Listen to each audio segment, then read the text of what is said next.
Do you feel like jump rope is intimidating or you've been practicing endlessly with little to no results leaving you stuck? I want to help you avoid that by giving you my top tips that I learned from over 15 years of jump rope that helped me go from beginner to where I am now.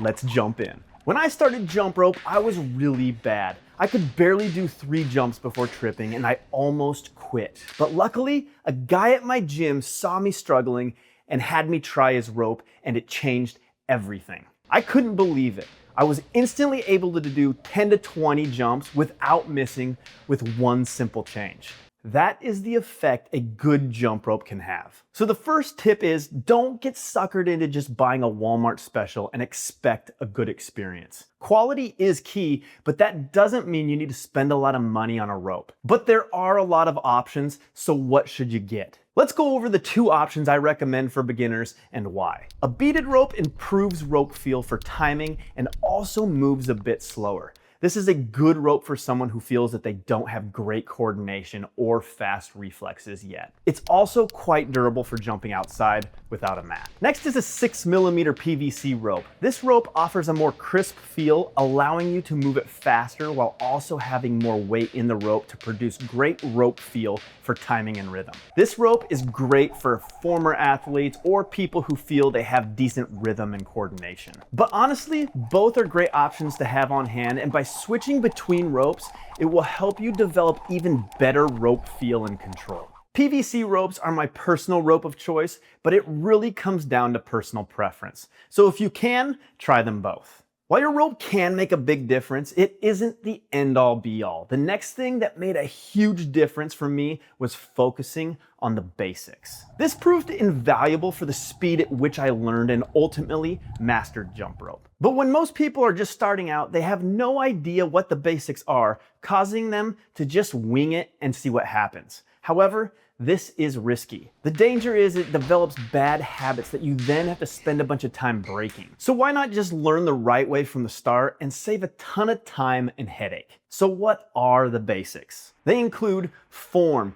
technique, proper rope sizing, rope choice, knowing the most common mistakes so you know what to look out for, learning how to identify what's causing your trips so you can quickly stop them, the most important stretches and when to do them, key exercises to help you prevent common jump rope injuries, and specific drills that help you develop key skills to speed up your progression. But as a beginner, let's cover one of the most important ones here so you don't try to do too much at once, and that's focusing on form. I have seen people say just jump in a position that's comfortable to you, but that's horrible advice. You would never listen to advice like this with another movement like a backflip. Why? Because there are high consequences at stake that can lead to serious injury. But with a low consequence exercise like jump rope, people are suddenly open to trying to cut corners and do what's comfortable. So what's the right way? You need to follow some general guidelines that will put you in the best position for success.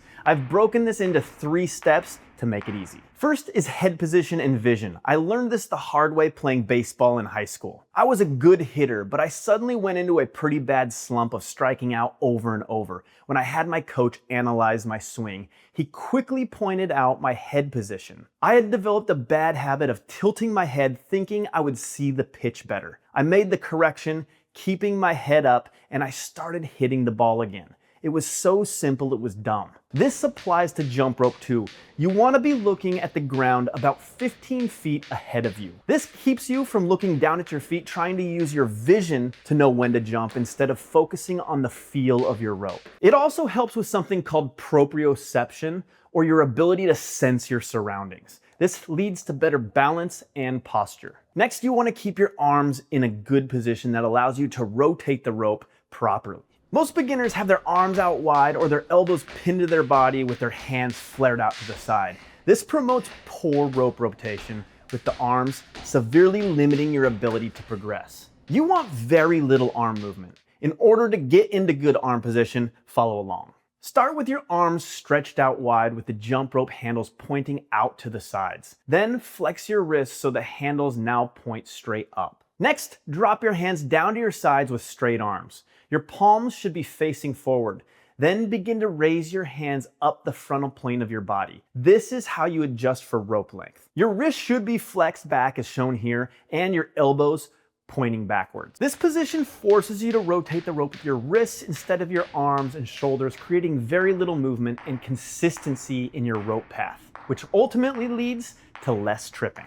Next, you need to focus on jumping low and landing lightly on the balls of your feet. This not only reduces impact, but it also helps you learn to get on and off the ground more quickly, allowing you to learn to jump rope at quicker speeds. Your legs should only be slightly bent and your jump should come from the lower leg. Learning to jump low is a learned skill in itself and needs to be practiced. As a beginner, you are going to trip and even have moments of frustration. You'll have good days and bad days. This is completely normal.